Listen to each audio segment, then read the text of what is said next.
بسم اللہ الرحمن الرحیم۔ علامہ حلی کا پورا نام ہے یوسف ابن مطہر الحلی، نام یوسف ہے، یوسف ابن مطہر حلی۔ 750 سال پہلے گزرے ہیں علامہ حلی۔ حرم امیر المؤمنین سے جب آپ باہر آئیں گے تو الٹے ہاتھ پہ کمرے میں ان کی چھوٹی سی زمین پہ قبر ہے، کیونکہ وہاں بڑی قبروں کی گنجائش نہیں، کوئی مولا کائنات موجود ہے۔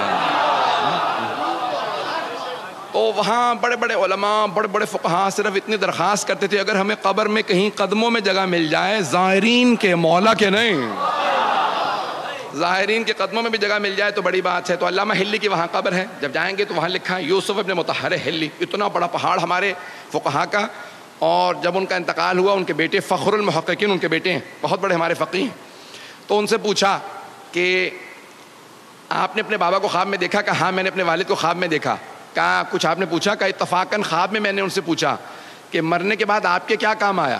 تو آپ نے خود ہی فرمایا، علامہ حلی نے اپنے بیٹے سے کہا دو چیزیں بہت زیادہ کام آئیں۔ پہلی کتاب الالفین، انہوں نے کتاب لکھی، اس کا نام ہے الفین۔ الفین یعنی 2000، الف کہتے ہیں 1000 کو، الفین یعنی 2000۔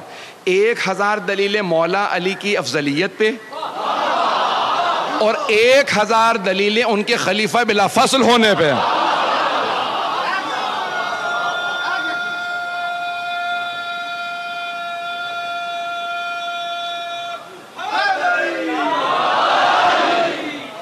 توجہ ہے ذہن گرامی؟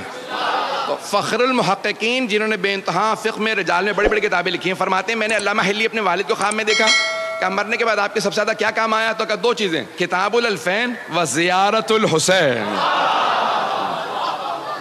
کہا زیارت سید الشہداء بہت کام آئی، میں پیدل جایا کرتا تھا مشی کے لیے، اب سمجھ میں آیا یہ عام مومنوں نے شروع نہیں کیا، فقہاء کی ایجاد ہے۔ یہ فقہاء نے کہاں سے سیکھا؟ کہا جناب زینب کبریٰ چل کے آئی تھی۔ تو یہ پوری دنیا میں مشی ہے، یہ چلنا، جلوسوں میں آنا۔ اذان گرامی اب یہ پیش کر رہا ہوں علامہ حلی کی دلیلیں سنیں گے انشاءاللہ توحید پہ۔